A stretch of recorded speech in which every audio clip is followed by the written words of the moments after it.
Prions un instant ensemble.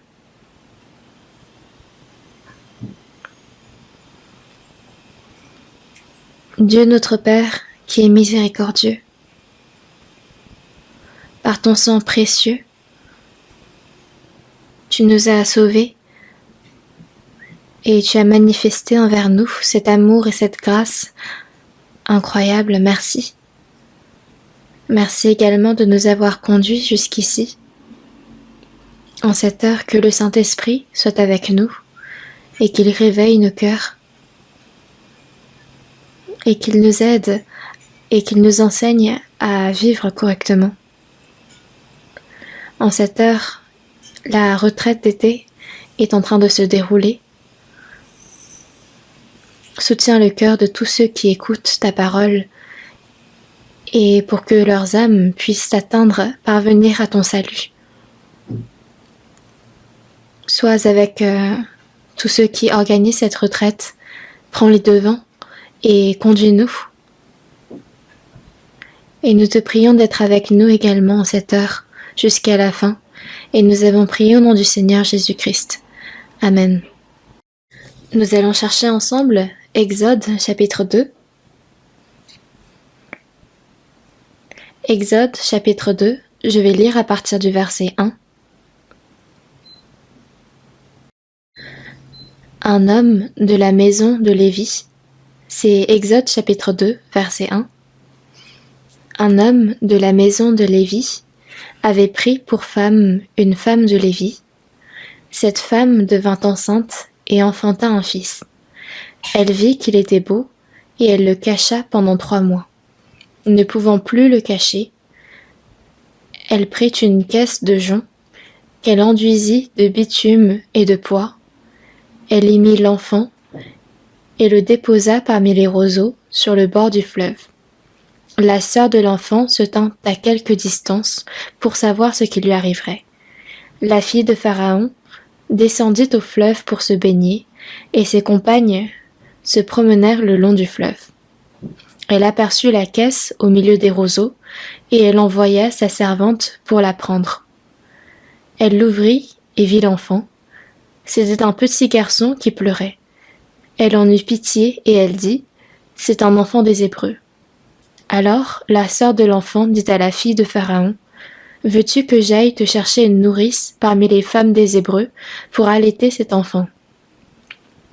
Va, lui répondit la fille de Pharaon, et la jeune fille alla chercher la mère de l'enfant. La fille de Pharaon lui dit : « Emporte cet enfant et allaite-le-moi. Je te donnerai ton salaire. » La femme prit l'enfant et l'allaita.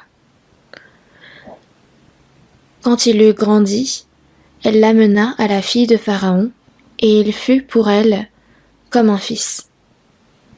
Elle lui donna le nom de Moïse, car dit-elle : « Je l'ai retiré des eaux. »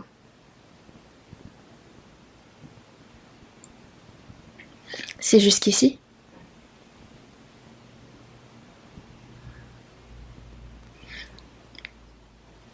Donc, il y a la première et la deuxième session du séminaire biblique qui sont terminées. Et là, nous sommes en train de commencer la 3e session. Et chaque fois, il y a de nouvelles âmes qui viennent écouter la parole. Je viens tout juste de finir d'écouter le sermon de ce matin. Et ils sont toujours en train de témoigner de l'évangile. Beaucoup de personnes sont en train de recevoir le salut. Donc, j'aimerais que nous ayons tous un cœur qui prie, et afin qu'ils puissent tous écouter la parole et recevoir le salut. Aujourd'hui, je souhaite vous annoncer une parole centrée autour de l'Exode chapitre 2. Il y a beaucoup de femmes dans la Bible qui ont été utilisées par Dieu. Et ici, dans Exode chapitre 2, on voit apparaître cette figure, Marie. On a Marie qui a contribué à la naissance de Jésus, la mère de Jésus donc.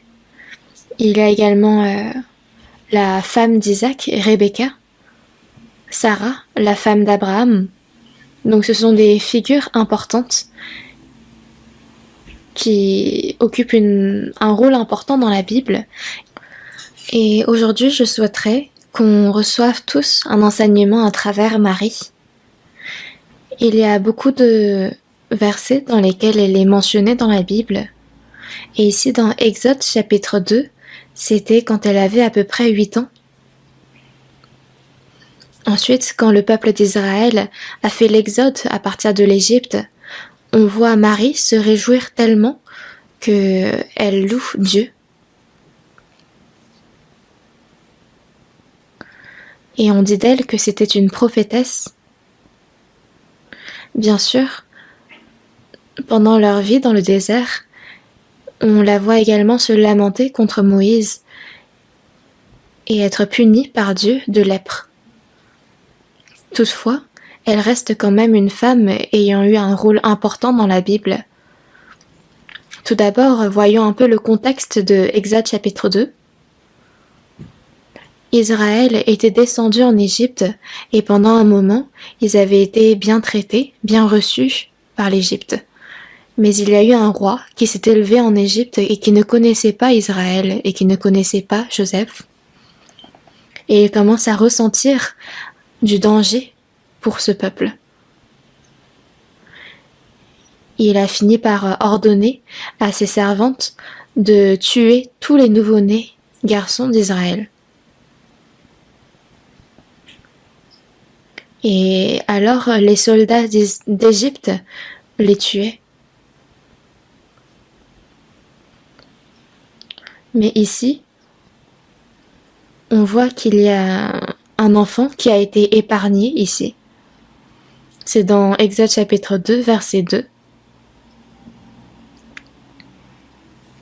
Verset 1, pardon. Un homme de la maison de Lévi avait pris pour femme une fille de Lévi. Ici, on parle des parents de Moïse. Voyons ensemble dans Exode chapitre 6. Exode chapitre 6, verset 20. Amram prit pour femme, Exode chapitre 6, verset 20, Amram prit pour femme Jochébed, sa tante, et elle lui enfanta Aaron et Moïse. Les années de la vie d'Amram furent de 137 ans. Amram est le père de Moïse. Et on voit qu'il prend pour femme Jochébed, sa tante. Donc avec qui Amram s'est-il marié? C'est avec sa tante.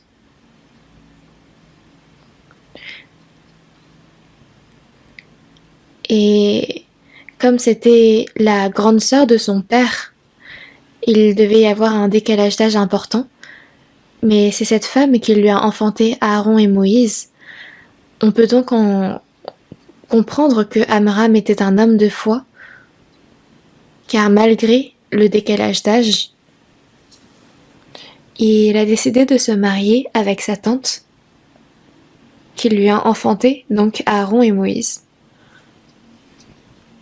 Il y a 3 ans d'écart entre Aaron et Moïse, mais l'aîné était Marie, et ensuite il y a eu Aaron, puis Moïse.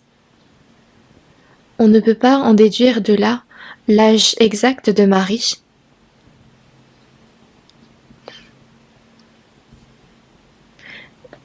Mais les récits historiques nous disent que Marie devait avoir l'âge de 8 ans environ dans Exode chapitre 2.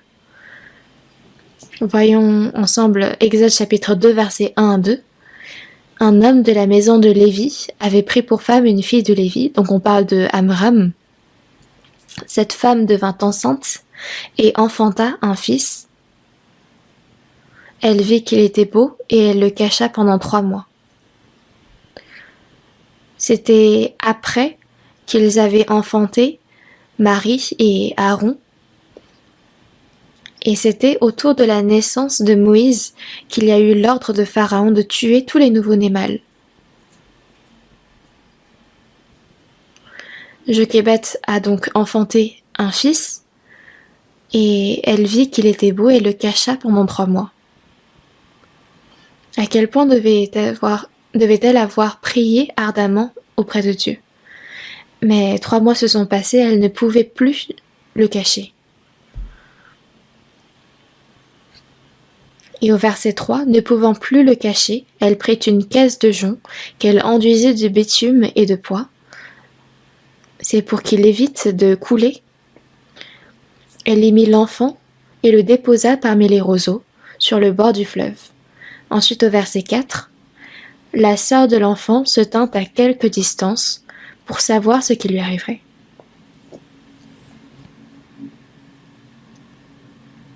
Marie n'a pas quitté des yeux Moïse.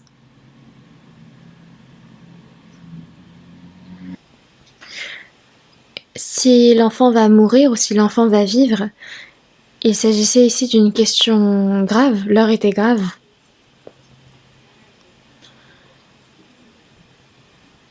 Israël était fécond et donc ils avaient beaucoup d'enfants. Et comme Israël, quand il enfantait, les soldats égyptiens s'emparaient de leurs enfants s'ils étaient mâles et les tuaient. Il y avait beaucoup de rumeurs, beaucoup de discussions à propos des nouveau-nés. Et on pourrait penser que le village, les habitants autour de la maison de Moïse étaient au courant de cette histoire et étaient eux-mêmes apeurés à l'idée de ce qui allait arriver à Moïse. La mère, ne pouvant plus le cacher, a pris une caisse de jonc et, après l'avoir enduit de bitume et de poix, y mit l'enfant. Combien a-t-elle dû prier pour cet enfant, pour la vie de cet enfant, mais également aussi tous ses voisins. La sœur de l'enfant également le surveillait à distance. La sœur de l'enfant se tint à quelque distance pour savoir ce qui lui arriverait. Donc toute son attention était focalisée sur cet enfant, sur s'il allait vivre ou mourir. Elle se tint à quelque distance pour savoir ce qui lui arriverait. Elle n'est pas allée jouer autre part, mais elle se tint à distance. Toute son attention, tout son cœur était focalisé sur la vie de l'enfant. Elle aurait très bien pu aller s'amuser, mais si elle était éloignée, au moment où la fille du pharaon avait découvert cet enfant, alors elle n'aurait jamais pu recommander sa mère pour nourrice. Au verset 5, la fille de Pharaon descendit au fleuve pour se baigner, et ses compagnes se promenèrent le long du fleuve. Elle aperçut la caisse au milieu des roseaux, et elle envoya sa servante pour la prendre. Elle l'ouvrit et vit l'enfant. C'était un petit garçon qui pleurait. Elle en eut pitié et elle dit, c'est un enfant des Hébreux. L'enfant pleurait. Marie, tenue à l'écart, est devenue tout à coup courageuse. Son cœur a pris courage. Dans le passé, quand on était fille de Pharaon, on avait un statut très haut. C'était à l'époque où Pharaon était traité comme un dieu, comme une divinité. Et quand on apprend sur l'histoire du monde, on voit que l'Égypte possédait une culture très influente et un grand pouvoir. Donc, on ne pouvait rien faire au Pharaon. Mais Marie, pour son frère, est devenue courageuse. Au verset 7, alors la sœur de l'enfant dit à la fille de Pharaon, donc elle s'adresse directement à cette princesse, veux-tu que j'aille te chercher une nourrice parmi les femmes des Hébreux pour allaiter cet enfant? Elle sort de sa cachette témérairement et elle demande. Puis la fille du pharaon lui répond, va, et la jeune fille alla chercher la mère de l'enfant. Et elle va aller chercher qui? La mère de l'enfant. La fille de pharaon lui dit, emporte cet enfant et allaite-le-moi, je te donnerai ton salaire. La femme prit l'enfant et l'allaita.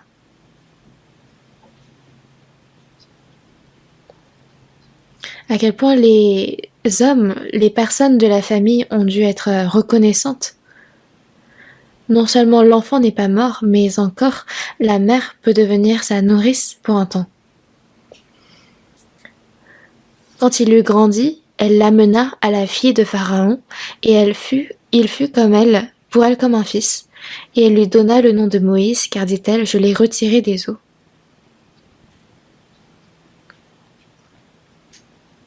Moïse a survécu, et plus tard, il est devenu le prince de Pharaon, le prince d'Égypte. Et l'enseignement que nous devons y tirer d'ici, c'est à travers Marie. Car quand Moïse était dans une situation de vie ou de mort, toute l'attention, tout le cœur de Marie était focalisé sur Moïse. Cette question de vie ou de mort, c'était là où se portait le cœur de Marie. Nous aussi, dans notre vie, nous devons nous demander où est notre cœur.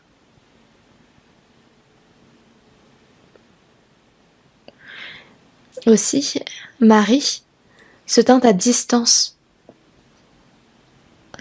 et elle regardait l'enfant. Elle était fixée à sa place et elle regardait l'enfant. Donc elle gardait bien sa position. Nous aussi,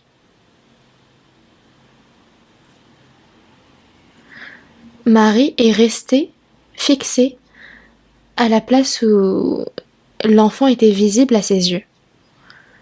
Nous aussi, il y a une place pour nous. Elle n'est pas allée jouer autre part, elle a gardé sa position. La mère de Moïse a prié pour son enfant, son père également, et Marie également. Comment a-t-elle dû prier? En regardant son frère. Elle aurait dû prier à Dieu de sauver son frère. Et malgré le fait que la princesse d'Égypte avait un grand pouvoir, elle est devenue courageuse devant elle pour sauver son frère. C'était une question de vie ou de mort pour Moïse. Et pour nous, c'est la question de vie ou de mort pour les invités, pour les âmes autour de nous.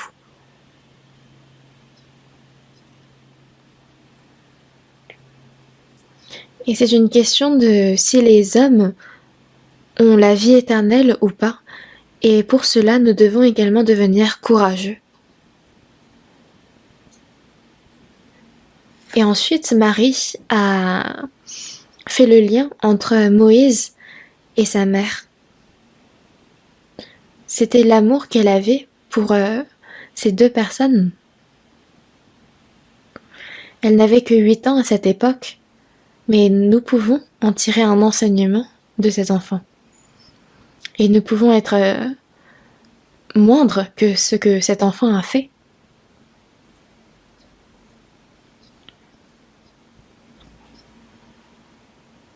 Et on voit que Marie a seulement connu cet enfant pendant 3 mois. Cette femme devint enceinte et enfanta un fils. Elle vit qu'il était beau et elle le cacha pendant 3 mois.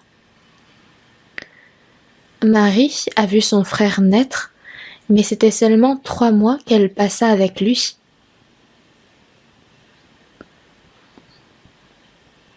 Trois mois se sont passés, et maintenant, quand sa mère l'a déposé dans une caisse de jonc, tout son cœur était dirigé envers lui. Elle se tint à distance pour le voir. C'était une époque où tous les nouveau-nés mâles étaient tués. Ils ont dû écouter beaucoup de récits de morts, de séparation. Et là, cette histoire est sur le point d'être continuée. Ils ont été avec Moïse pendant 3 mois. Mais tout leur cœur était dirigé pour sauver la vie de cet enfant. Nous n'avons pas vécu avec notre famille pendant 3 mois seulement. Nous avons vécu une longue vie avec eux. Et pas seulement notre famille, mais il y a nos proches avec qui nous avons entretenu une relation depuis un certain temps, nos amis, tous ceux qui sont autour de nous. Mais Marie, ici, a tout versé pour la vie de cet enfant.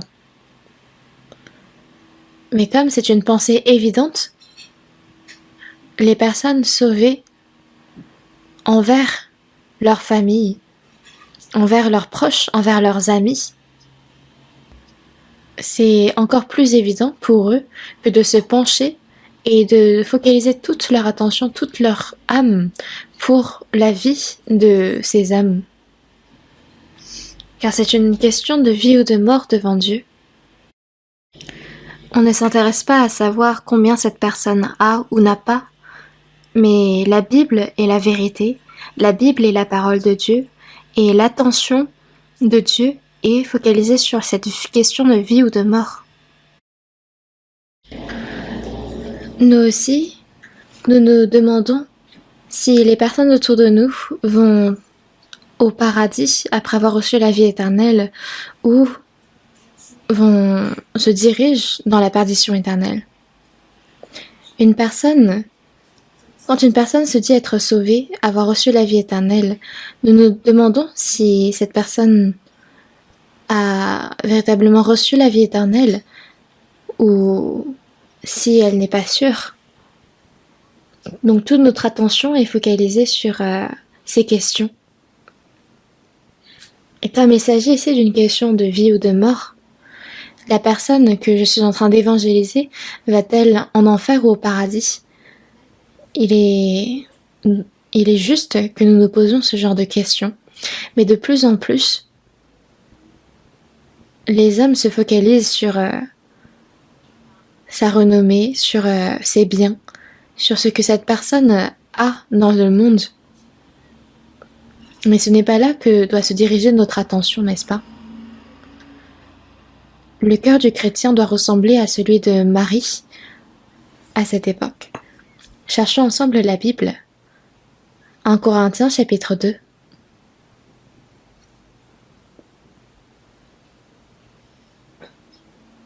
« 1 Corinthiens chapitre 2, verset 16.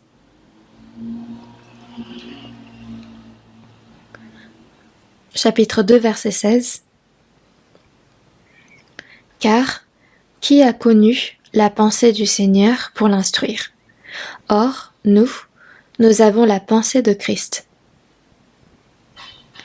Car qui a connu la pensée du Seigneur pour t'instruire ? Il n'y a personne pour instruire le Seigneur.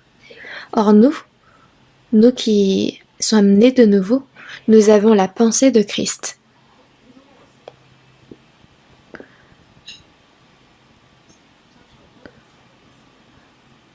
Comment paraît la pensée du Seigneur aux yeux de l'homme ? Toute la pensée, toute l'attention du Seigneur est focalisée sur le salut des âmes. Or nous qui sommes sauvés, nous avons la pensée de Christ. La pensée du Seigneur est la pensée des chrétiens.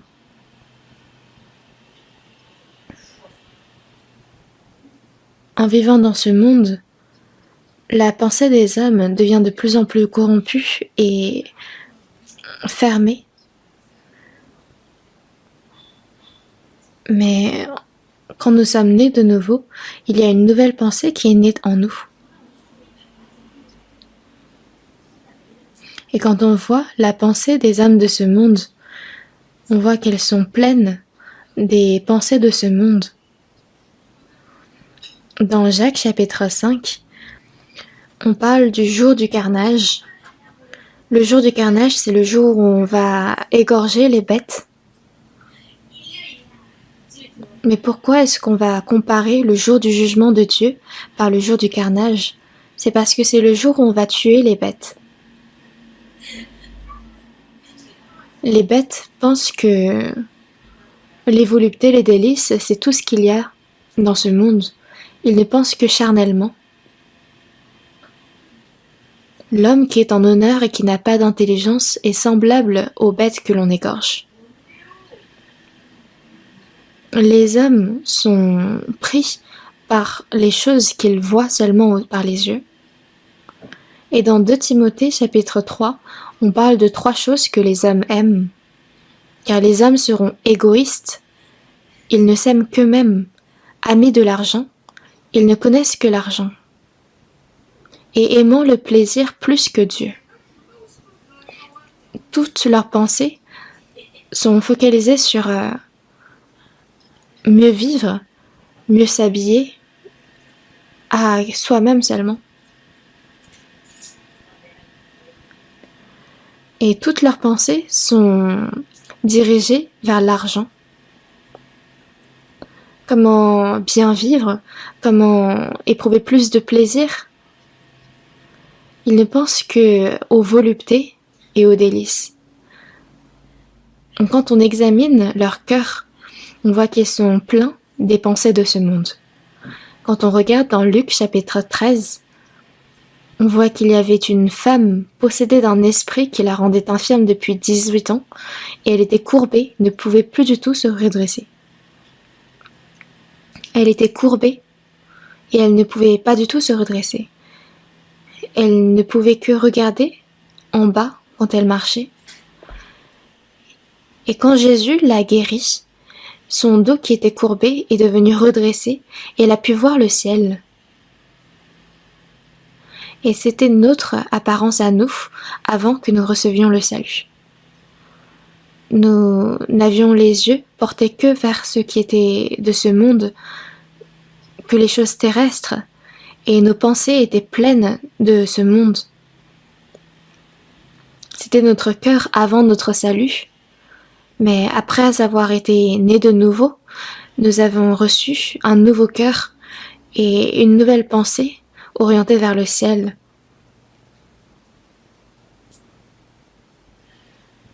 Donc c'est un nouvel esprit qui nous anime. Marie avait un cœur différent des autres filles d'Égypte. Les filles d'Égypte, en vivant dans le pays, connaissaient les voluptés, connaissaient les plaisirs de boire, de manger, de s'amuser. Mais Marie, qui faisait partie du peuple d'Israël, était certes jeune, mais toute son attention, tout son cœur était porté sur cette question de vie ou de mort. Son cœur était complètement différent des filles d'Égypte. Cherchons ensemble dans Nombre chapitre 14.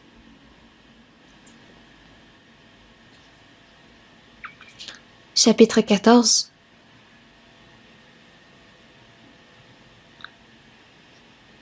Verset 24.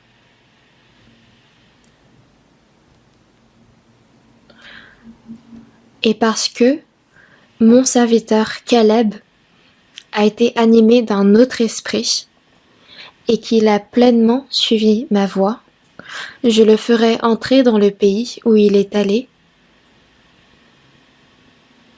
et ses descendants le posséderont. Et parce que mon serviteur Caleb, vous connaissez la signification de son nom, ça veut dire chien. Les parents, quand ils ont nommé leurs enfants, ils nous ont dit « Toi, tu seras chien ».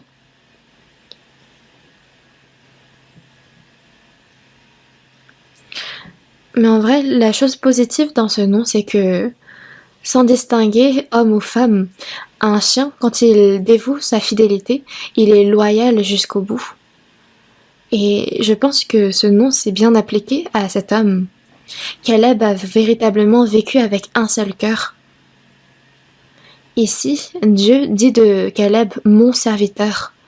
Caleb a été animé d'un autre esprit. Il a été animé d'un esprit différent que des autres peuples, des autres hommes du peuple. Et comme il avait un esprit différent, ses actions aussi étaient différentes. Et qu'il a pleinement suivi ma voie, je le ferai entrer dans le pays où il est allé. Et ses descendants le posséderont. Caleb a été fidèle jusqu'à la fin, et son esprit était autre. Il a reçu le meilleur compliment de la part de Dieu, et il a été fidèle, il s'est montré loyal à Dieu jusqu'au bout, en le suivant pleinement. Nous avons un esprit différent de celui des gens de ce monde. Nous avons un nouvel esprit qui est entré en nous, un nouveau cœur. Nous avions un cœur de pierre avant notre salut, mais maintenant nous avons un autre cœur, un cœur de chair, car un cœur charnel est doux. Quand on reçoit le salut, nous recevons un cœur tendre. Et nous avons reçu un cœur qui écoute pleinement la parole de Dieu. Quand on reçoit le salut, nous avons un cœur qui est reconnaissant envers Dieu. Nous avons également un cœur d'humilité. Et nous avons également un cœur qui sait se satisfaire dans la situation dans laquelle on est placé. Un cœur qui se rend fidèle au Seigneur. Et plus que toute autre chose, nous avons ce cœur ardent pour le salut des âmes qui nous a été donné par Dieu.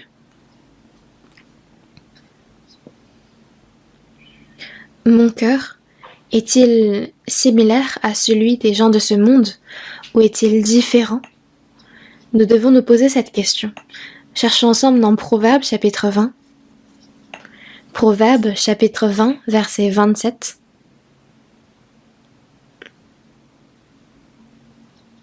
Verset 27, lisons-le ensemble. Le souffle de l'homme est une lampe de l'Éternel. Il pénètre jusqu'au fond des entrailles.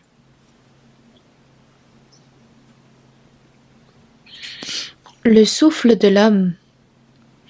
Ici, le souffle désigne l'esprit. Donc, l'esprit de l'homme est une lampe de l'Éternel. Au milieu de notre âme, Dieu nous a placé la conscience. Quand on dit le souffle de l'homme est une lampe de l'Éternel, c'est que à l'intérieur de notre âme et de notre esprit, il y a mis notre conscience et à travers elle, il voit tout. Il pénètre jusqu'au fond des entrailles. Les entrailles, en hébreu, sont représentées par une chambre. Donc les chambres tout au fond. C'est ainsi que Dieu pénètre jusqu'au fond des entrailles. Il voit toutes les chambres qui sont dans le cœur de l'homme.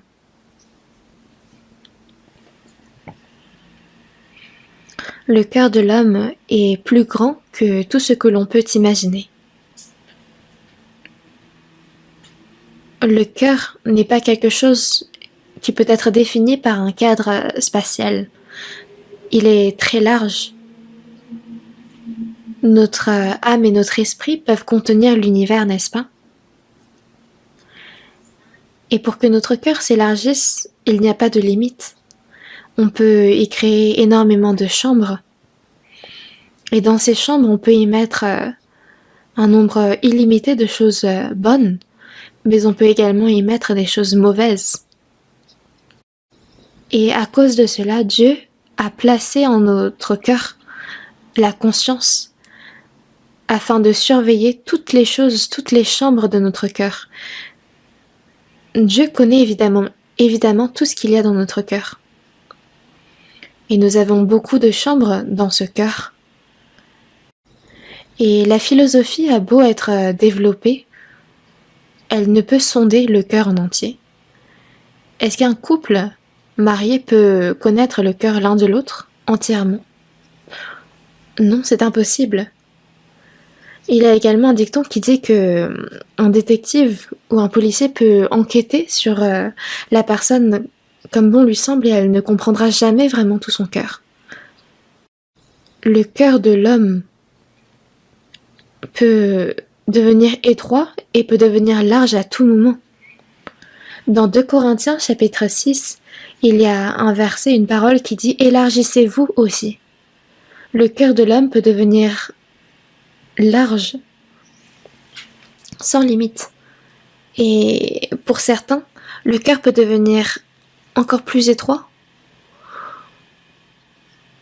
Le cœur de l'homme est vraiment surprenant. Il est dit du roi Salomon que son cœur était comme une mer de sable. Donc ça voulait dire qu'il avait un cœur large, mais qu'il avait un cœur également très minutieux, comme le sable du désert. Le cœur peut être très large. Une personne peut paraître minime en apparence, mais son cœur peut être très profond. Donc, le cœur peut être brillant, mais comme il peut être ténébreux. Il peut être large comme un désert et il peut être étroit. Dieu connaît tout ce qu'il y a dans le cœur de l'homme. Et une chose que les chrétiens doivent faire particulièrement attention, c'est comme ce verset qui dit « Garde ton cœur plus que toute autre chose ». C'est que quand on place des choses qu'il ne faudrait pas mettre dans son cœur, ces choses-là peuvent polluer notre cœur et envahir tout notre cœur. Le Seigneur surveille tous les recoins de notre cœur. Cherchons ensemble dans Matthieu chapitre 12.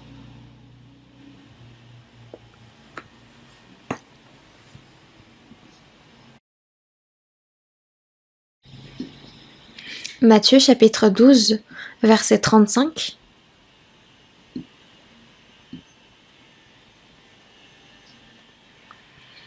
L'homme bon tire de bonnes choses de son bon trésor, et l'homme méchant tire de mauvaises choses de son mauvais trésor.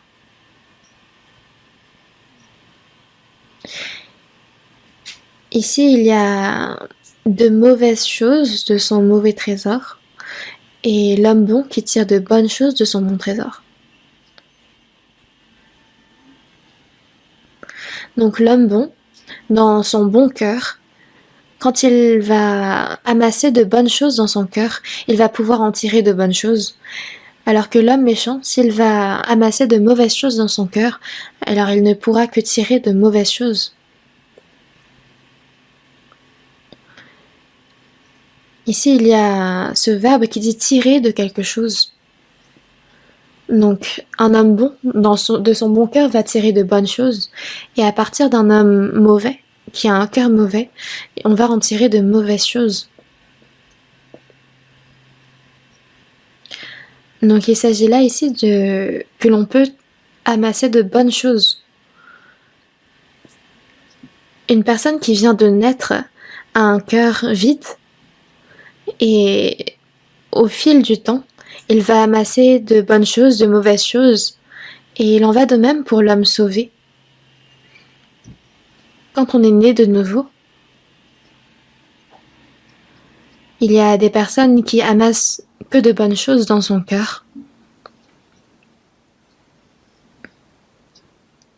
Si le chrétien amasse que de bonnes choses dans son cœur, alors toutes les chambres de son cœur vont être remplies de bonnes choses. Puis il y a d'autres personnes qui vont remplir de mauvaises choses et avoir qu'un maigre tas de bonnes choses. Donc la façon dans laquelle on remplit notre cœur est importante.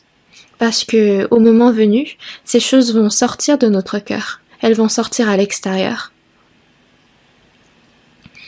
Qu'est-ce que le cœur de Marie contenait dans son cœur? C'était les pensées à propos de Moïse, les pensées à propos du destin de son frère. Donc toute son attention, tout son cœur était dévoué à Moïse, avec qui elle avait passé seulement 3 mois de sa vie. La question de s'il allait mourir ou vivre. Et nous devons nous poser cette question. Par quoi notre cœur est-il rempli? Quand on examine le cœur du chrétien, comme l'âme qui s'est attachée au Seigneur, il y a le Saint-Esprit, l'Esprit du Seigneur qui est entré en nous.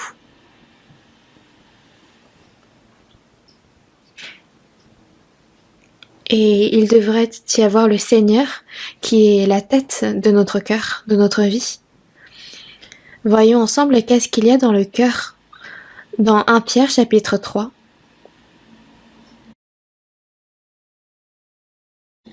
verset 15.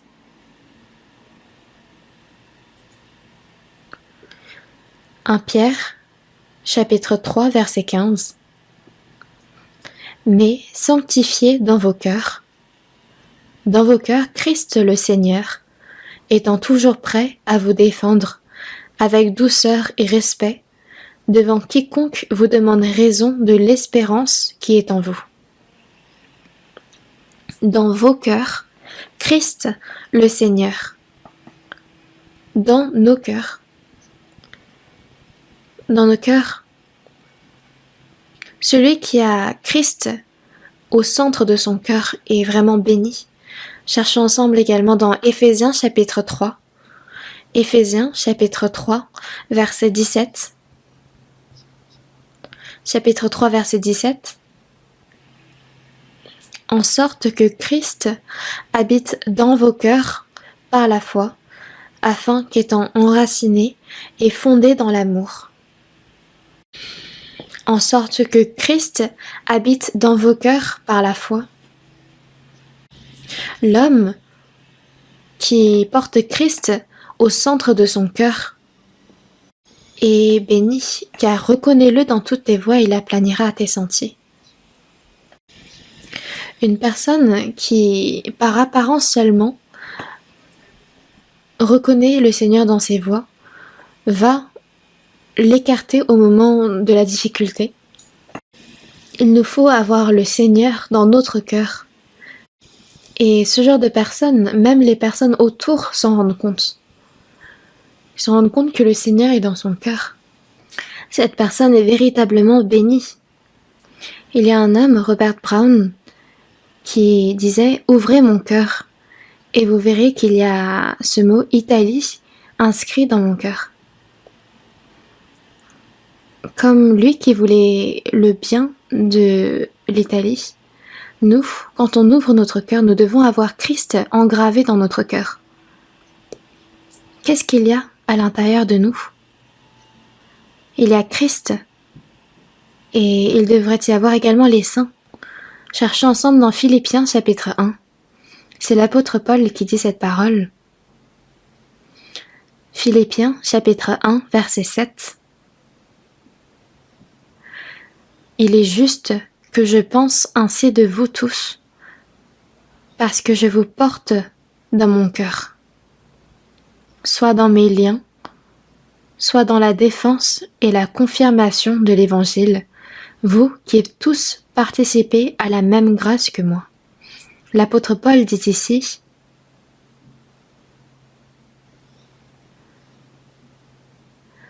je vous porte dans mon cœur. Les saints de Philippe sont dans le cœur de l'apôtre Paul. Quand j'étais partie au Chili en mission, il y avait une sœur qui me disait « Notre maison est petite, notre maison est vraiment étroite, mais notre cœur est large. Permettez-nous de vous accueillir. » L'équipe de mission était nombreuse, la maison était étroite, mais leur cœur était large. C'était ainsi qu'elle avait témoigné devant nous.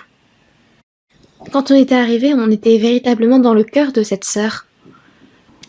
C'est vraiment une personne qui tient les saints dans son cœur. Et ça doit être évident pour tous les chrétiens.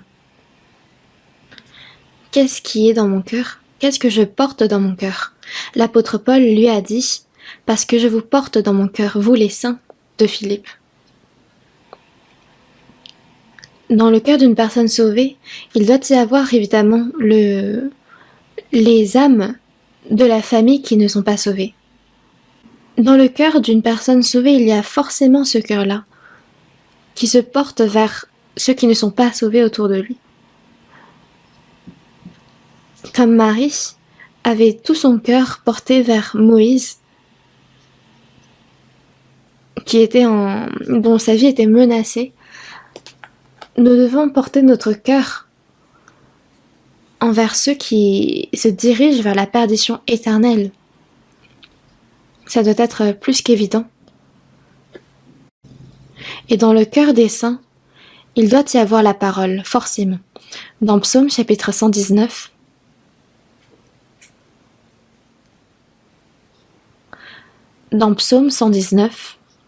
verset 11, Psaume 119, verset 11, lisons ensemble. « Je serre ta parole dans mon cœur, afin de ne pas pécher contre toi. »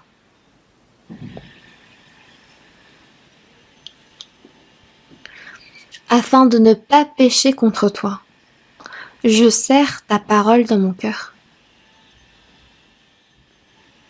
Dans le cœur des chrétiens, une personne en qui la parole de Dieu est inscrite, c'est une personne véritablement bénie. Je serre ta parole dans mon cœur. Je serre ta parole Je place ta parole sur mon bureau. Une personne qui vient à l'église, mais en qui la parole n'est pas inscrite, se trompe. Les paroles des sages sont comme des aiguillons, et rassemblées en un recueil, elles sont comme des clous plantés, donnés par un seul maître. C'est ce qui est dit dans Ecclésiaste chapitre 12. Il y a ces personnes qui élèvent des bœufs, par exemple, et qui vont les battre avec des aiguillons pour les faire avancer. Et un chrétien en qui la parole est bien inscrite, c'est comme des clous plantés.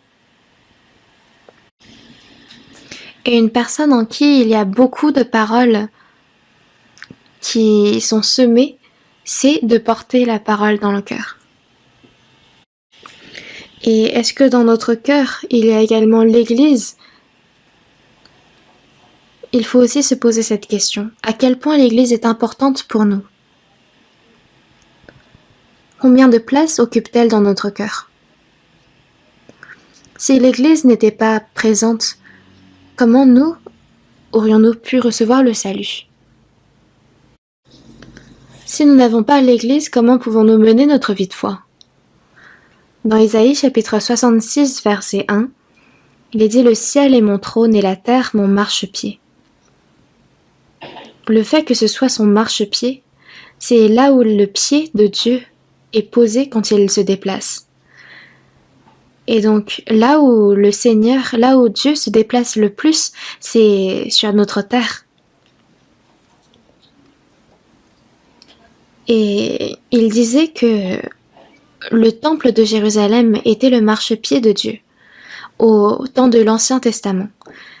Et au temps du Nouveau Testament, où est le marchepied de Dieu? C'est l'Église.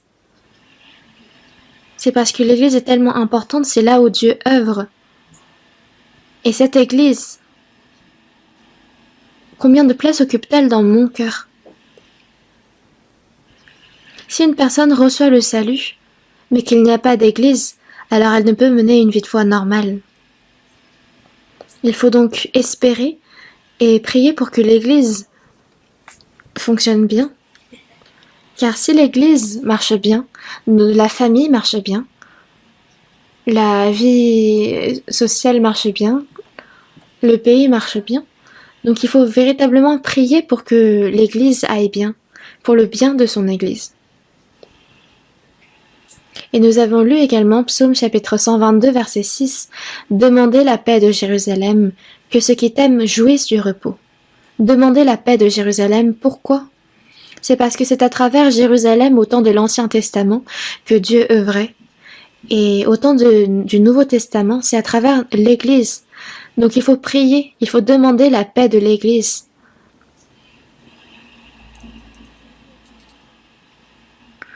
C'est dans l'Église qu'il faut communier et il faut considérer cela comme très important. Ce n'est pas parce qu'il nous reste du temps que l'on vient à l'Église, mais que quand il ne nous reste pas de temps, on ne vient pas, ce n'est pas le cas.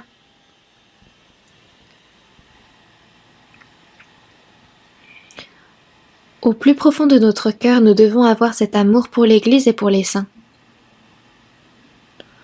Et dans le cœur des chrétiens, il doit y avoir cette pensée de l'éternité, car toutes les choses terrestres, toutes les choses charnelles que l'on peut voir par les yeux vont tous disparaître. Ces choses-là vont disparaître, même la création, les cieux et la terre vont disparaître. Mais alors, qu'est-ce qu'il doit exister, qu'est-ce qu'il doit demeurer dans le cœur du chrétien ? Ce ne sont pas ces choses qui, dans un temps, vont disparaître, mais ces choses célestes qui restent éternellement. Cherchons ensemble dans 2 Corinthiens.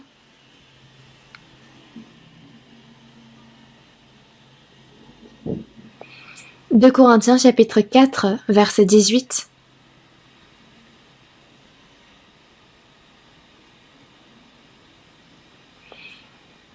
Parce que nous regardons, non point aux choses visibles, mais à celles qui sont invisibles, car les choses visibles sont passagères et les invisibles sont éternelles. » Les choses que nous devons regarder, les choses où notre cœur est dirigé, ce ne sont pas les choses visibles,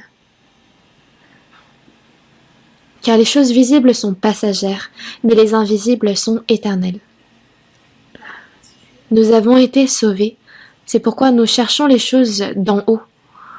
Et c'est là où notre cœur doit se diriger. C'est ces choses-là que nous devons penser et porter dans notre cœur en vivant. Notre cœur doit être porté envers ces âmes, envers le salut de ces âmes. Comme Marie qui a apporté tout son intérêt pour la vie de cet enfant, nous devons porter tout notre intérêt et porter toute notre attention envers le salut des âmes.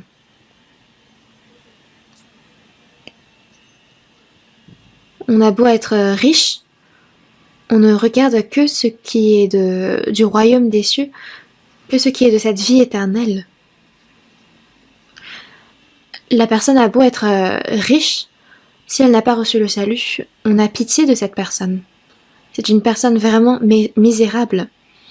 Voyons ensemble dans Proverbes.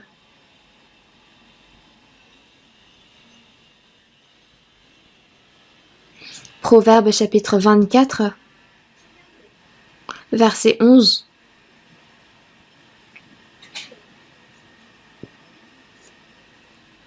Je vais lire. Délivre ceux qu'on traîne à la mort. Ceux qu'on va égorger, sauve-les. Si tu dis, ah, nous ne savions pas, celui qui pèse les cœurs ne le voit-il pas? Celui qui veille sur ton âme ne le connaît-il pas? Et ne rendra-t-il pas à chacun selon ses œuvres? Délivre ceux qu'on traîne à la mort. Ceux qu'on va égorger, sauve-les. Si tu dis, ah, nous ne savions pas, Dieu pèse les cœurs. Marie avait 8 ans. Moïse était dans une situation où il est près de mourir. Si Marie était allée s'amuser autre part, si elle ne portait aucun intérêt, c'était une situation où l'enfant pouvait vivre si Parce que Marie avait du coup un bon timing, elle était là où il fallait et quand il fallait. Mais si elle était partie s'amuser, si elle n'était pas là où elle devait être, notre cœur est extrêmement important. Mais encore, le cœur de l'homme change également rapidement, n'est-ce pas? J'avais lu quelque part à propos d'une personne qui avait une grande entreprise. Cette personne menait une vie de foi à l'église et tout à coup on lui a diagnostiqué une maladie, elle a dû être hospitalisée. Il y a un médecin qui s'écrit tout à coup en voyant ses résultats médicaux, allez chercher le service de funérailles. Le patient a donc été extrêmement choqué et il se pensait mourant. Il y avait à cette époque un pasteur qui rendait visite à ses patients. En entendant ce cri, il a accouru auprès du patient qui s'est mis à confesser. Et à la fin de l'entretien, il a décidé de faire un don auprès de l'église. Donc il écrit 2, puis après il écrit 8 zéros sur le chèque. Mais peu de temps après, il y a le médecin qui est revenu et on s'est rendu compte que on n'appelait pas le service de funérailles, mais c'était un autre médecin dont le nom sonnait similairement. Le patient n'avait rien de très grave et finalement il pouvait sortir de l'hôpital 2 semaines plus tard. Le patient était affolé, il a rappelé en vitesse le pasteur et lui a dit « J'avais les yeux troubles à ce moment-là » et il a effacé 2 zéros. Quand il pensait qu'il fallait appeler le service de funérailles, il a décidé de donner 200 millions et maintenant qu'il a su la vérité, il a décidé de donner seulement 2 millions. Le cœur de l'homme peut changer rapidement comme ça.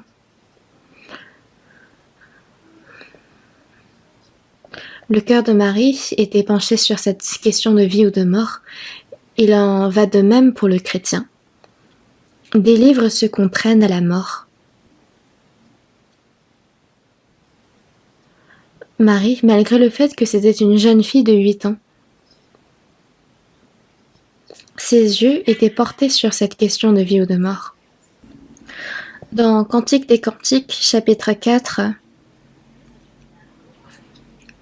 on complimente des yeux comme des colombes, mais dans Cantique des Cantiques, chapitre 7, verset 4, on complimente les yeux comme des étangs de Hesbon. Des yeux comme des étangs. Et encore dans le chapitre 7, verset 1, il est dit « Que tes pieds sont beaux dans ta chaussure, fille de prince. » Et ensuite, on complimente les yeux comme des étangs. Ah, je vais vivre ma vie de façon pure, de façon bonne.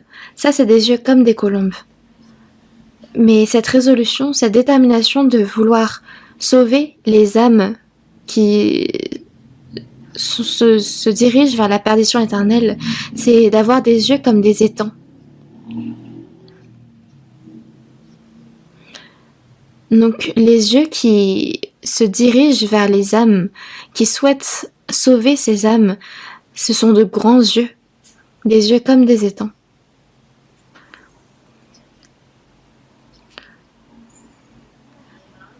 Les Égyptiens qui vivaient selon leur bon plaisir, ils n'avaient pas besoin de grands yeux. Mais Marie, elle, avait besoin de surveiller son frère et de le sauver au moment venu. Elle avait donc besoin de grands yeux. Une personne dont le cœur est éveillé, une personne qui porte le Christ dans son cœur. Elle a des yeux encore plus grands que ceux des gens de ce monde. C'est des yeux qui savent voir l'âme et l'esprit. Ce sont des yeux qui se soucient du salut et de la repentance des âmes. Une personne sage est une personne qui sait sauver les personnes qui se dirigent vers la destruction. C'est ces personnes-là qui ont des yeux sages. Et il y a des choses que même les chrétiens sauvés oublient. l'important, plutôt que Moïse vive ou non, il faut toujours nous demander à propos des âmes autour de nous, s'ils se dirigent vers la perdition éternelle. Cherchons ensemble dans Luc chapitre 16, verset 19.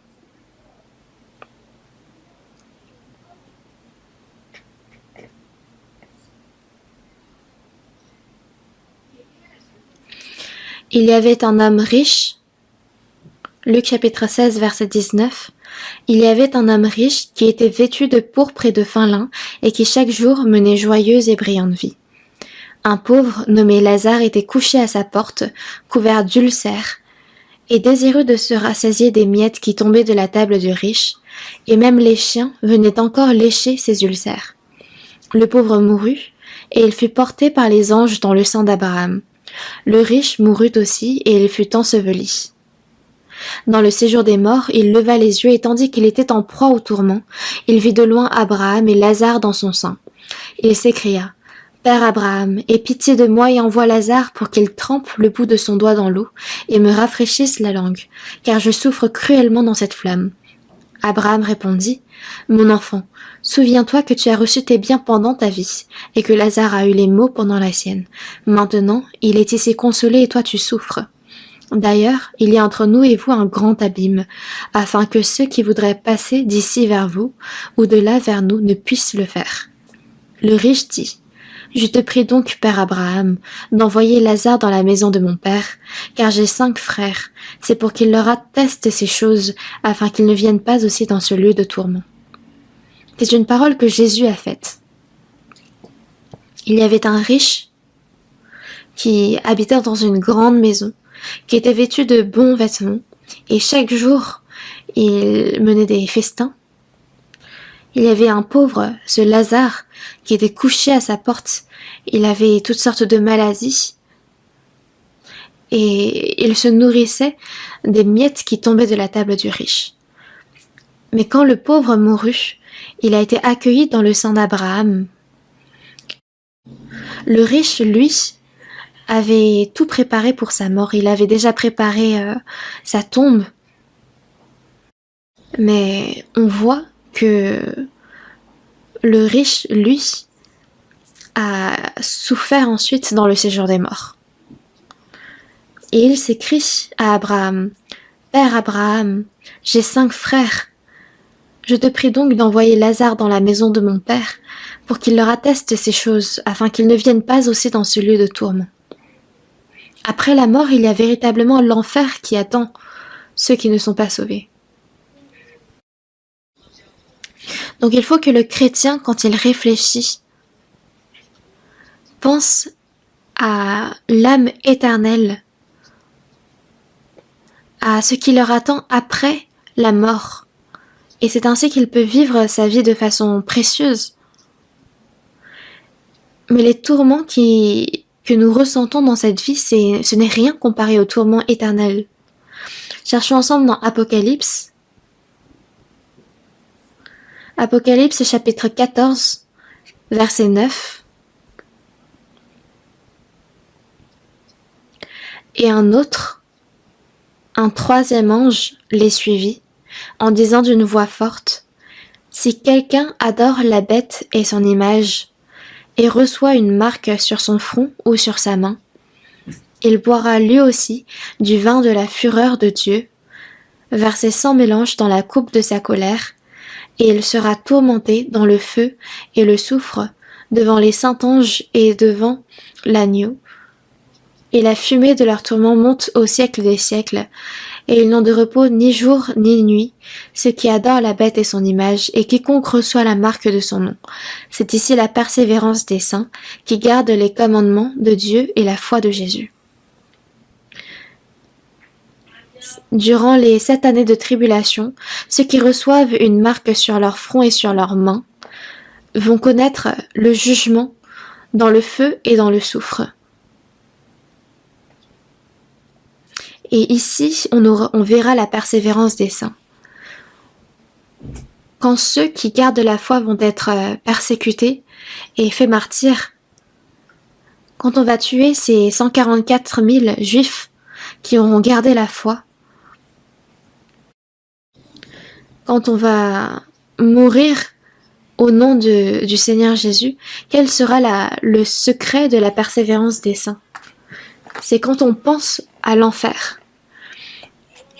Peu importe les tourments qu'ils vont ressentir, qu'ils vont éprouver à ce temps-là, c'est bien mieux que de souffrir, d'être tourmenté dans le feu et dans le soufre pour l'éternité. Quand ils pensent à toutes ces souffrances de l'enfer, ils sont capables de persévérer. Cette perdition éternelle, ce jugement, le péché est à ce point-là effrayant. Et les personnes que nous souhaiterions évangéliser, c'est la vérité que ces personnes se dirigent vers ce jugement dans le feu et dans le soufre. C'est la vérité que nous avons été sauvés de cette perdition. Si telle est la vérité, alors il n'y a personne qu'on a à envier, parce que nous avons été sauvés de cet enfer éternel, et cette chose-là seule suffit.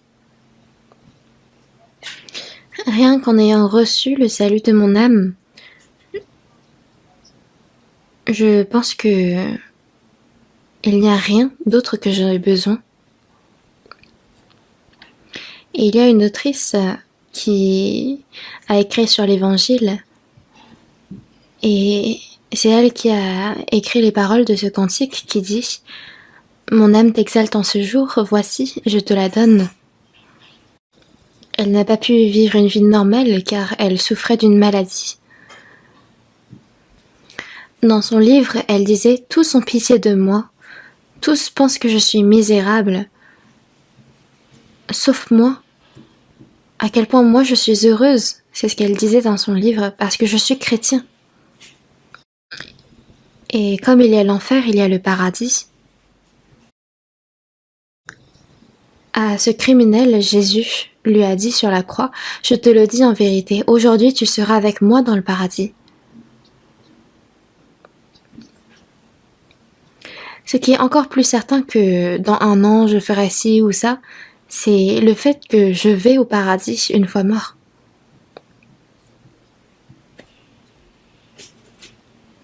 Et nous y allons avec notre conscience. Et nous verrons le Seigneur. Et nous rentrons dans cette joie éternelle. La famille que nous aimons, les gens que nous aimons, qui sommes précieux à nos yeux, il faut qu'ils reçoivent la vie éternelle et qu'ils rentrent dans ce paradis. Donc il n'est encore plus qu'évident que nous nous focalisons sur ce destin éternel. Cherchons ensemble dans la Bible. Exode chapitre 2. Exode chapitre 2, verset 4. La sœur de l'enfant se tint à quelque distance pour savoir ce qu'il lui arriverait. Son cœur est dirigé envers Moïse et elle se tint à distance. Si son frère était parmi les roseaux et que la princesse l'avait découvert tandis qu'elle n'était pas là, tandis qu'elle était en train de s'amuser, alors le destin aurait été différent. Beaucoup de chrétiens, alors qu'ils doivent se tenir là où ils doivent être, alors que leurs yeux doivent être rivés vers leur famille, vers leurs proches et leurs amis qui ne sont pas encore sauvés, s'ils sont autre part, dans des endroits où il ne faut pas être. C'est comme quand le roi Achab avait fait la guerre contre le roi Ben-Hadad.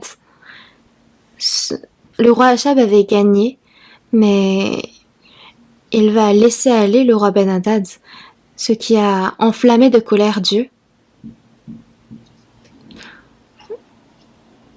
Car tu as laissé aller celui que tu devais tuer, je te redemanderai à toi ta vie.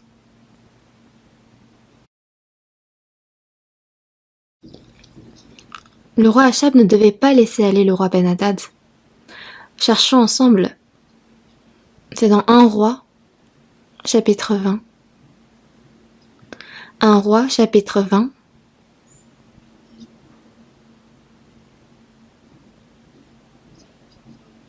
Verset 34.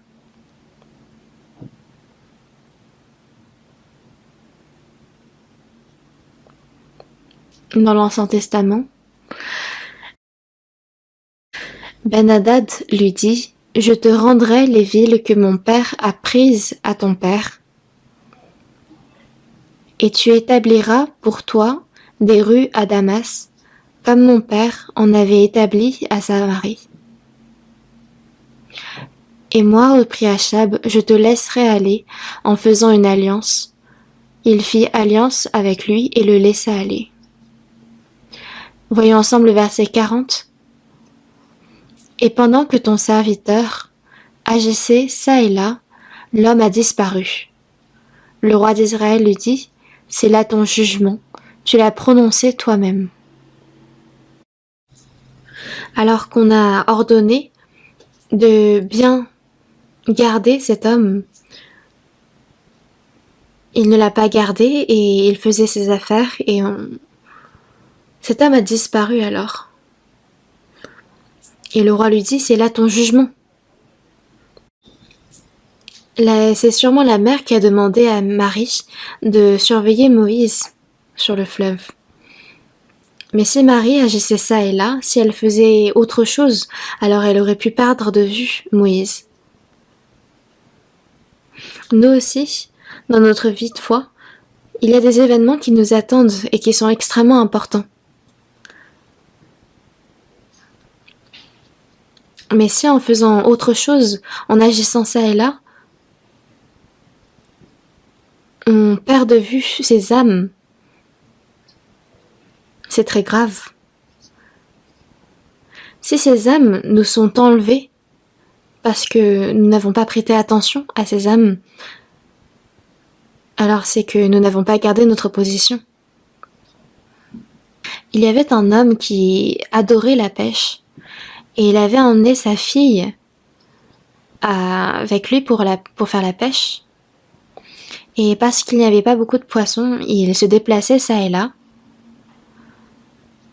Mais il y avait un endroit où il a trouvé énormément de poissons, donc il a oublié un instant sa fille et il s'est donné tout entier à pêcher des poissons. Sauf qu'à la fin de la journée, quand il s'est retourné, sa fille n'était pas là. Les rochers même étaient emportés par l'eau, sa fille également était morte noyée, parce qu'il était focalisé sur autre chose. Il n'a pas su la garder de vue.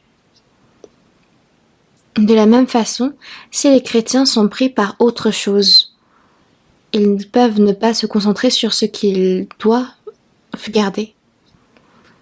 N'aimez pas le monde ni les choses qui sont dans le monde.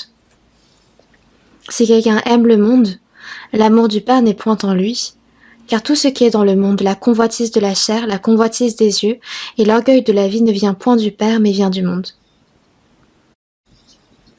Parce si on aime le monde et les choses qui sont dans le monde, on peut se détourner de la place que nous devons garder. Et dans Osée chapitre 4 verset 11, il est dit: La prostitution, le vin et le mou font perdre le sens. S'il y a des choses qu'on aime plus que le Seigneur, alors ces choses-là nous font perdre le sens.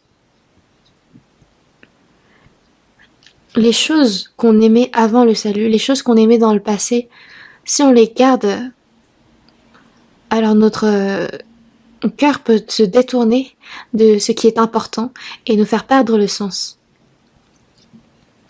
Alors qu'il y a des choses encore plus importantes, on peut les ignorer et notre cœur peut être dérobé par des choses vaines. Cherchons ensemble dans Jérémie chapitre 45.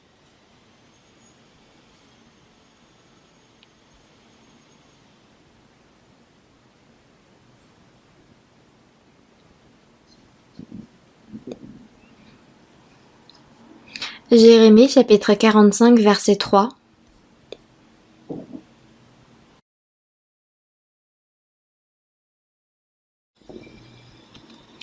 Tu dis, malheur à moi, car l'Éternel ajoute le chagrin à ma douleur. Je m'épuise en soupirant, et je ne trouve point de repos. Dis-lui, ainsi parle l'Éternel. Voici ce que j'ai bâti. Je le détruirai. Ce que j'ai planté, je l'arracherai, savoir tout ce pays. Et toi, rechercherais-tu de grandes choses? Ne les recherche pas. Baruch, en suivant Jérémie, a beaucoup souffert. Et il dit, à cause de Jérémie, j'ai beaucoup souffert et j'ai éprouvé grand chagrin. Donc il a beaucoup souffert en accompagnant Jérémie. Et quand Dieu a vu tout cela, quand il a vu Jérémie et Baruch, il a vu que le cœur de Baruch n'était pas droit. Et il dit, actuellement, Israël est sur le point d'être détruit, de connaître la ruine. Et toi, tu rechercherais de grandes choses pour toi? Ne les recherche pas. Alors que le pays est sur le point d'être détruit. Toi, pour tes choses personnelles, tu accordes plus d'attention à celles-ci. C'est ce que le Seigneur ordonne. Là où le destin éternel des personnes se déplace là et là, chercher son propre avantage, ce n'est pas droit. Dieu ici est en train de dire, cherche ce qui est juste, cherche ce qui est plus important ici. Ne recherche pas les grandes choses pour toi-même. Marie est restée à sa place et elle a observé Moïse. Comment Moïse finirait, il n'y avait rien d'autre qui était plus important que cette tâche. Marie, à distance, a gardé sa place. À nous aussi, le Seigneur nous a donné une place à garder. Cherchons ensemble dans Luc chapitre 12. Chapitre 12, verset 35.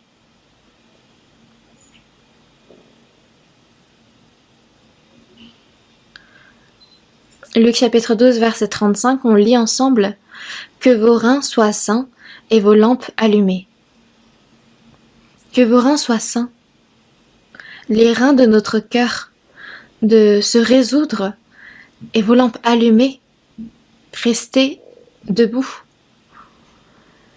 Donc ici, c'est de garder sa place spirituelle, de garder la place que Dieu nous a décidée pour nous. Si nous nous en détournons, alors il va prononcer cette parole qu'il a prononcée à Élie. C'est dans 1 Roi.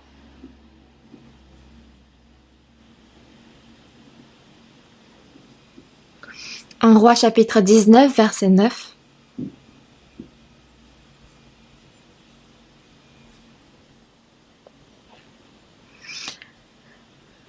Chapitre 19, verset 9. Et là, il entra dans la caverne, et il y passa la nuit. Et voici, la parole de l'Éternel lui fut adressée en ces mots. « Que fais-tu ici, Élie ?»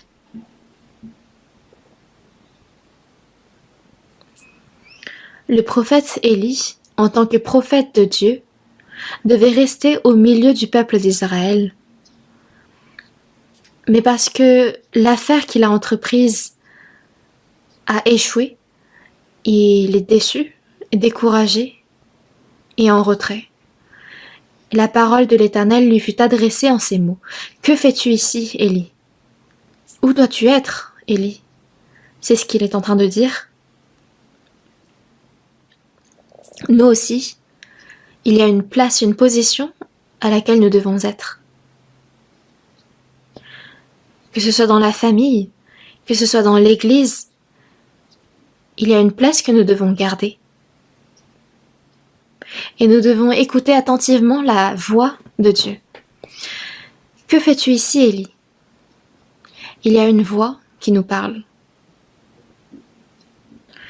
Comme Élie a entendu cette voix, nous devons également tendre l'oreille pour écouter la voix du Seigneur. Nous devons entendre les pas du Seigneur. Parce que nous vivons à une époque où les derniers signes de la fin des temps sont manifestés.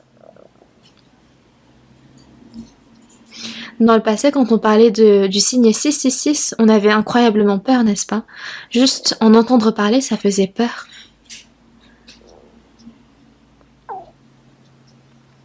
Mais là, nous vivons à un temps où tous ces signes sont déjà fin prêts, ils sont déjà apparus. Ces signes qui ont été prophétisés il y a ça 2000 ans. L'avènement du Seigneur est proche et nous entendons ses pas approcher. Et toutes ces âmes misérables qui n'ont pas reçu le salut, nous entendons leur voix s'écrier pour leur salut.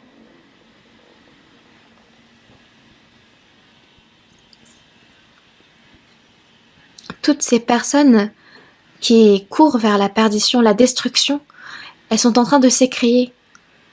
Dans Actes chapitre 16, verset 9, il y a les Macédoniens qui disent « Secours-nous ».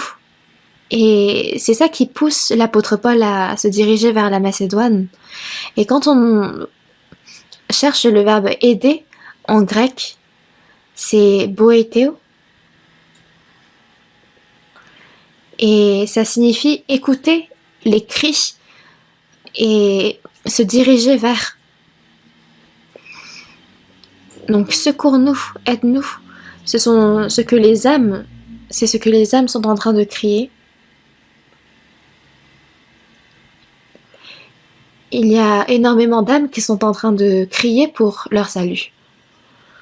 Et il y a ces cris qui proviennent également de l'enfer. Ceux qui ont devancé ces personnes et qui sont tombés en enfer sont en train de crier. Et nous devons écouter ces cris. Ésaïe chapitre 6.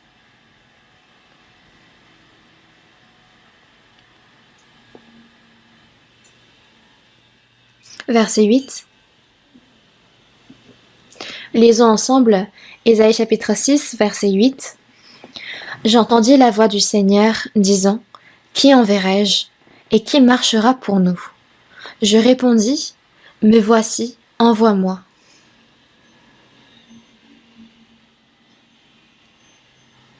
Ésaïe a entendu la voix du Seigneur. Qui enverrai-je et qui marchera pour nous ? C'est une voix qui cherche des ouvriers.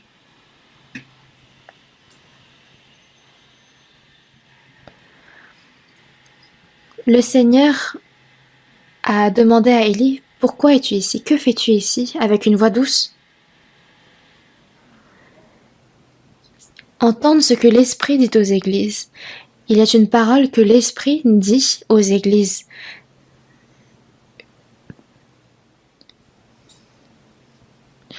Revoyons ensemble Exode chapitre 2.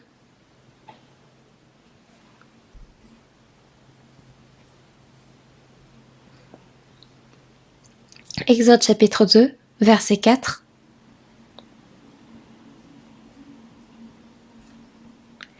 La sœur de l'enfant se tint à quelque distance pour savoir ce qui lui arriverait. Pour savoir ici, c'est son cœur. Et le fait de se tenir à distance, c'est qu'elle priait. La mère priait, le père priait, Marie aussi. Mon Dieu, que cet enfant, que mon frère puisse vivre. Tout en gardant sa place, elle priait ardemment. Et alors Dieu a entendu leur prière et il leur donne une occasion de le sauver. Quand ? C'est au verset 6. Elle l'ouvrit et vit l'enfant. C'était un petit garçon qui pleurait. Elle en eut pitié et elle dit : C'est un enfant des Hébreux. Alors la sœur de l'enfant dit à la fille de Pharaon : veux-tu que j'aille te chercher une nourrice parmi les femmes des Hébreux pour allaiter cet enfant? Marie a été courageuse pour sauver son frère. Si elle devait ouvrir la bouche ou non? Si elle était restée à distance, immobile, sans rien faire, quoiqu'en priant, l'enfant n'aurait peut-être pas pu vivre. Mais il y a des fois où, tout en priant, il nous faut ouvrir la bouche.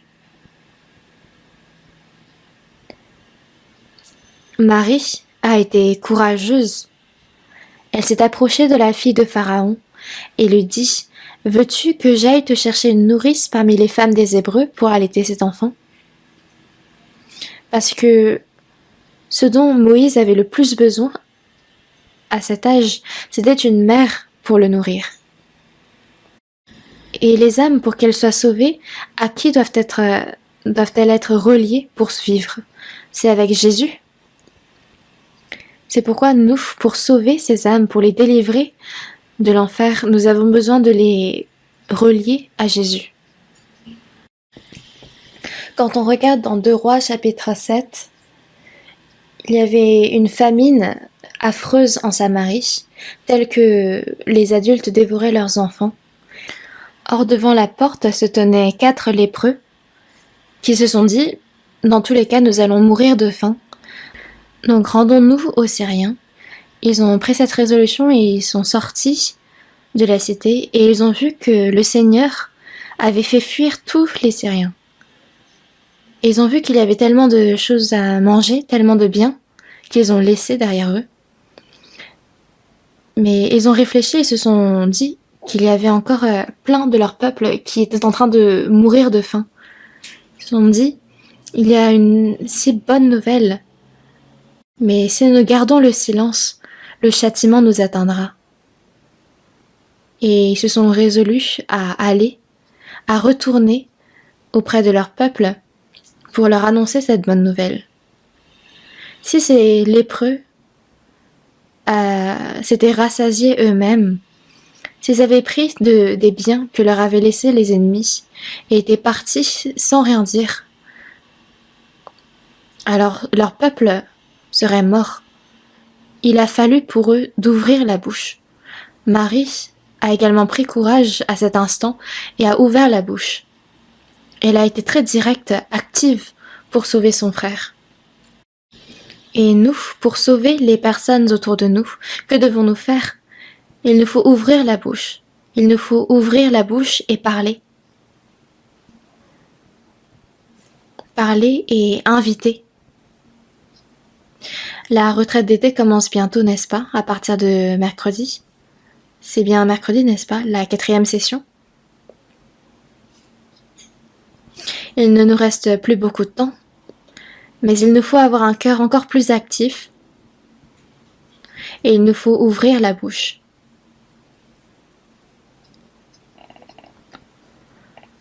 Marie n'a pas eu honte pour ouvrir sa bouche pour son frère. Cherchons ensemble dans Marc chapitre 8.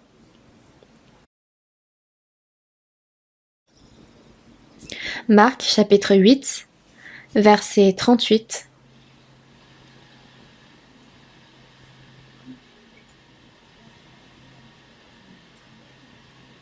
Car quiconque aura honte de moi et de mes paroles au milieu de cette génération adultère et pécheresse, le Fils de l'homme aura aussi honte de lui, quand il viendra dans la gloire de son Père avec les saints anges. Il ne faut pas avoir honte du Seigneur. Et il y a besoin d'être courageux pour ces âmes qui se dirigent en enfer.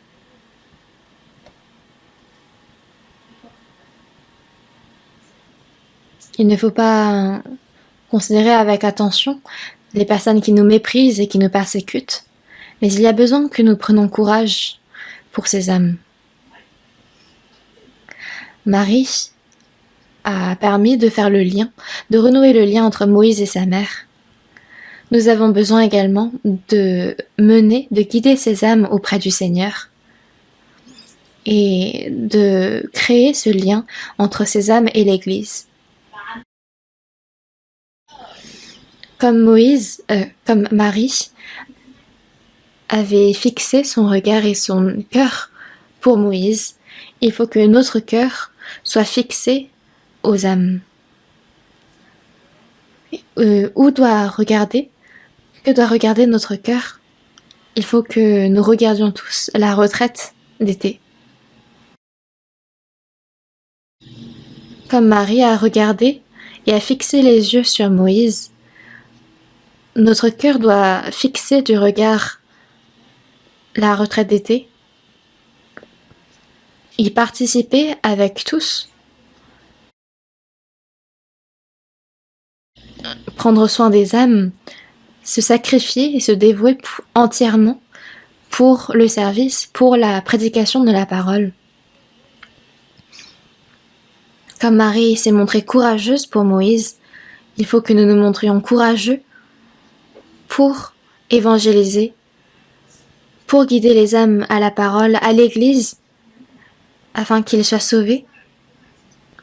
Et même ceux qui se disent sauvés, mais qui ne mènent pas forcément bien leur vie de foi, ceux qui n'ont pas encore reçu le salut, et également ceux qui ont reçu le salut, pour qu'ils fassent le service ensemble et pour qu'ils puissent rétablir leur foi. Marie n'avait encore que 8 ans, mais elle est devenue quelqu'un d'utilisé par Dieu. Dieu utilise vraiment toutes sortes de personnes. Dieu utilise bien des objets également. Samson a réussi à tuer 1000 hommes avec une mâchoire d'âne. C'est donc devenu un outil dans la main de Dieu. Le Seigneur utilise plusieurs sortes d'objets. Il nous utilise également pour l'évangélisation. Et l'occasion qu'il utilise en particulier, c'est la retraite d'été. C'est le lieu où il sauve tout en particulier les âmes. Et l'outil qu'il utilise également, c'est la bouche. Seulement le fait de dire « viens », si on ouvre seulement la bouche, c'est toute petite chose. Même nos biens deviennent des outils dans la main de Dieu.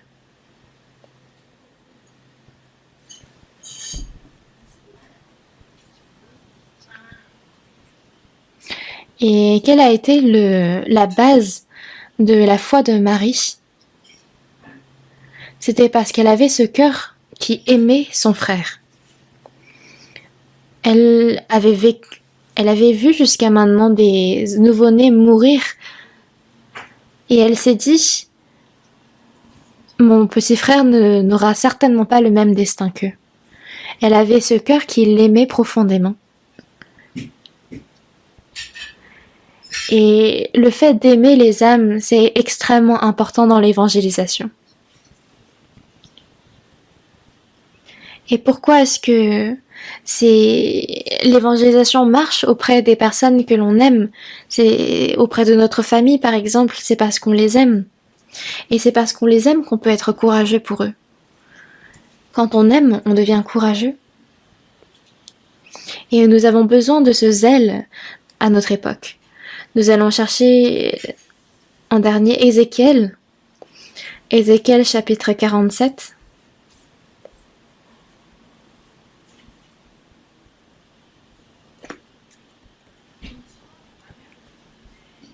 J'ai l'impression que vous êtes contents à l'idée que ce soit le dernier verset.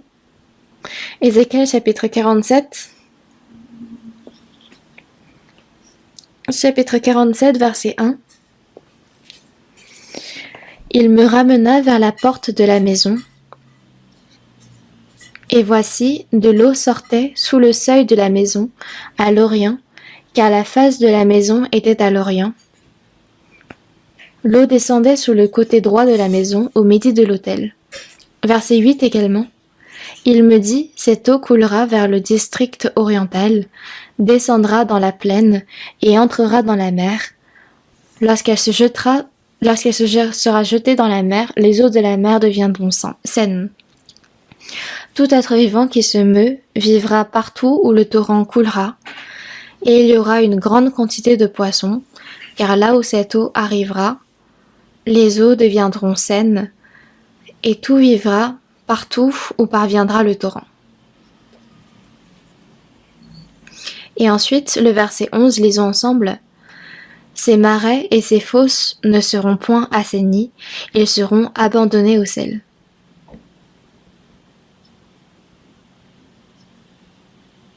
Il y aura un temple qui sera formé lors du royaume des 1000 ans, et il y aura un torrent de l'eau qui va sortir sous le seuil de la maison. Et dans cette eau, il y aura beaucoup de poissons qui y vivront.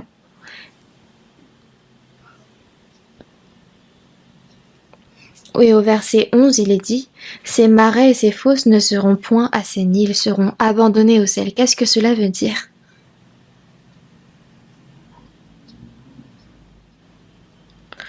Comme il y aura le royaume des 1000 ans qui va être formé, l'Église au Nouveau Testament est également une Église. Donc comme il y a cette eau qui coule de ce temple de Jérusalem, il y a également l'eau qui coule, l'eau du Saint-Esprit de l'Église. Mais dans le verset 11, il est dit « Ces marais et ces fosses ne seront point assainis ». Les marais et les fosses, qu'est-ce que c'est?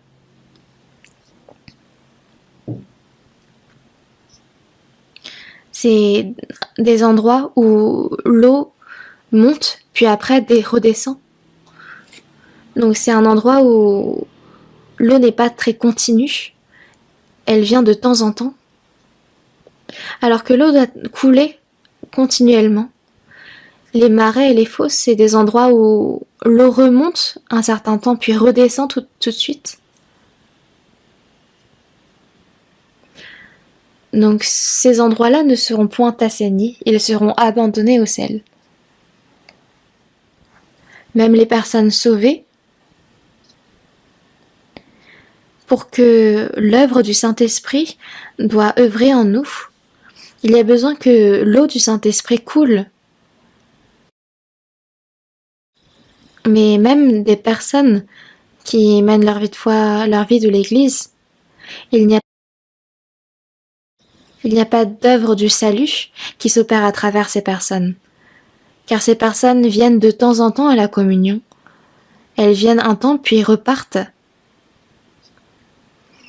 Mais même les personnes sauvées peuvent devenir des marais et des fosses qui ne sont point assainis.